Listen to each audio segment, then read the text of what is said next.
This is J Knows Credit signing in to come out with another very informative video. This video is going to talk more about judgments and collections and what not to do, and also some things that you can do for you to be empowered in these situations. First thing I want to talk about is the law that actually was implemented back at the beginning of July. So if you have any civil judgments or tax liens, the majority of those have now been erased off your credit report. You can actually Google that, look that up for yourself. It was in USA Today, CNN, CNBC, talking about those things. So a lot of y'all scores have probably already went up. If those things did come off your credit report or your credit score should have rose at least about 20 points, because now within that thing that was passed on July the 1st, for companies to be able to put these things on your credit report, they have to have your ID, they got to have your proof of address, they got to have social security number and date of birth. And if they don't have that on record, then it has to come off your credit report. So a lot of y'all, if you did have a past judgment, if you look it up right now, you can go to freecreditreport.com if you haven't looked it up lately, or even go into Credit Karma, see from Equifax and from Equifax and TransUnion, that those things have probably already been removed from your credit report. And speaking of that, it's just very good to look at that credit report as much as possible so you can know what's going on. It does not give you a hard inquiry or soft inquiry in order to check your credit report. All right, so let's go into a little bit more information here about judgments. Okay, so if you have any other judgments that are still on there, because they do have all your information about you, there's things you just need to know about those judgments. All right, in order to get judgments off of your credit report, you go through a credit repair agency. You can also repair it yourself, to possibly get it off. But the main thing you need to know is to not pay that judgment. If it's already in judgment filing status, you paying that judgment is not going to help your credit score. It's going to show up as paid, but it's not going to help your credit score whatsoever. It's still going to stay in your credit report for 7 years from the date that it was posted. 7 years, okay? So you still need to get that removed off your credit report. The only time I would tell you to get something like that, as far as paying something like that, I'll get more into that once I get into the collections side, okay? But as far as collections go, the legal practice of collections, they have to actually send you a letter telling you to come to court. And a lot of companies, even a lot of governments, let me say, have wrong addresses and things like that. So there are a lot of different ways you can be able to fight these things if you just communicate with your local branch of government and talk to them about these judgments that are on your report, because you could possibly get them off yourself. All right.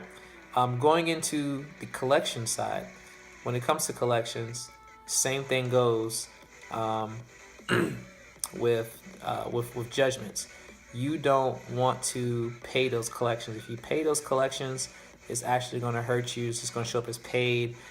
They're not just going to fall off automatically just because you paid that collection. Okay, they're still going to stay there. They're still going to negatively affect you, and it will not raise your credit score whatsoever. It will not move it. Okay, just because it is paid.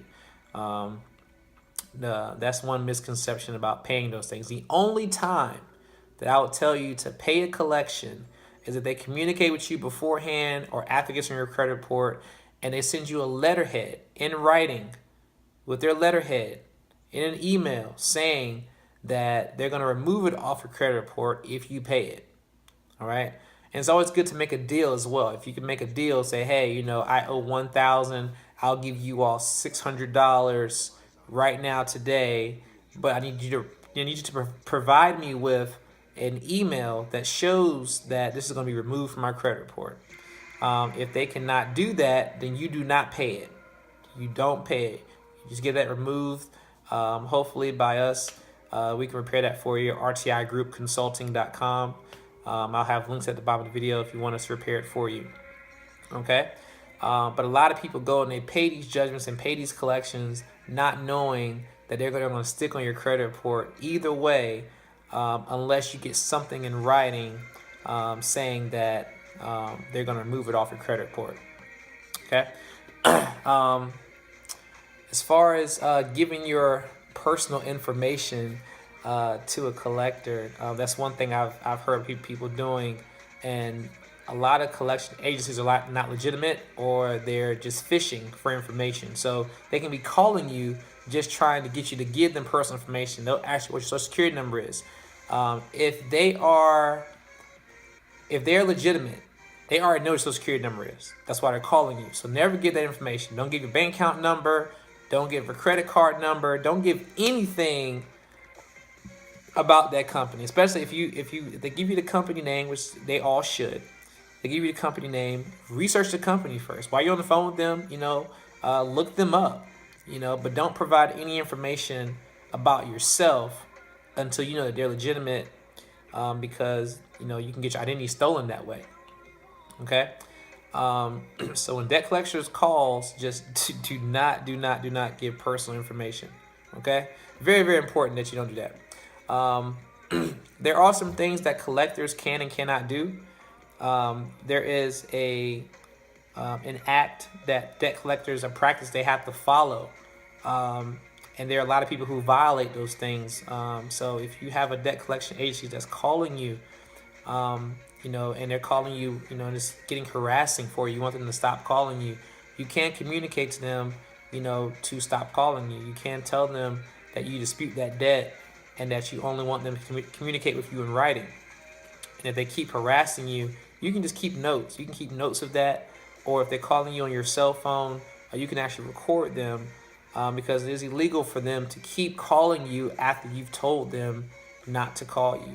And you can go to any type of collection lawyer, or let me say credit lawyer, anywhere in your local area. And if you've got proof that they've been harassing you, and you've kept a log of information, like maybe write down what times that they're calling you, it's all in your phone records. I mean, they can be able to,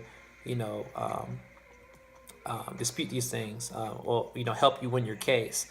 And in most cases, they do settle out of court very fast. So it's very important that you know that you don't have to just keep hitting the ignore button or just not answering the phone.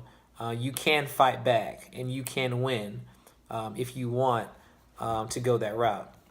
Okay. Make sure if a collector is calling you, what I'm saying, because sometimes collectors might have your old address. Make sure that you're giving them the correct address. If you are disputing the information and you want them to communicate you only in writing, they could be sending it to the wrong place. So make sure they have your physical address, because if not, then it can still go on your credit report, and stay there because you never told them that their address was wrong. Okay, and a lot of people get collections in the mail, get collections on their credit report and not know anything about the collection and have any communication. And that's because, number one, they probably didn't answer the phone, change their phone number. Number two is because they changed their address. That's what it usually is. Okay. But yeah, there's nothing wrong with making deals with the collectors. Like I said, just make sure that they are giving you the letterhead showing what was actually taken off of your credit report. Okay. As far as that goes, other than that, I do have some links at the bottom. If you need your credit repaired by us at RTI Group Consulting, we definitely can repair your credit for you. We get off judgments. We do get off collections. We have a 6-month process. It's not going to take all the 6 months for most things, but we do start repaying your credit within the first 30 days. We don't wait until we get more payment from you or anything like that. We start going as soon as you start with us. We have clients getting results in 30 to 45 days, but for the majority, we try to say 3 to 6 months. We can get everything negative off your credit report, if not 99% of it. All right.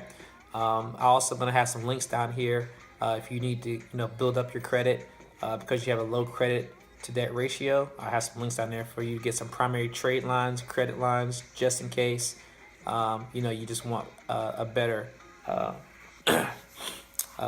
better score, immediately. They'll take effect in the next 45 to 60 days if you get one of those credit lines, and that'll definitely boost your score. If you already have, good credit, and you just want to, make your score even better and be able to qualify for other things, I have a link at the bottom for that as well. Thank you all so much for watching this video. Please subscribe to the video. I'm going to have videos coming every week, if not twice a week, just educating about taxes and credit. Okay, so just keep that in mind. Please subscribe. This is Jay Knows Credit signing off. Thank you guys so much.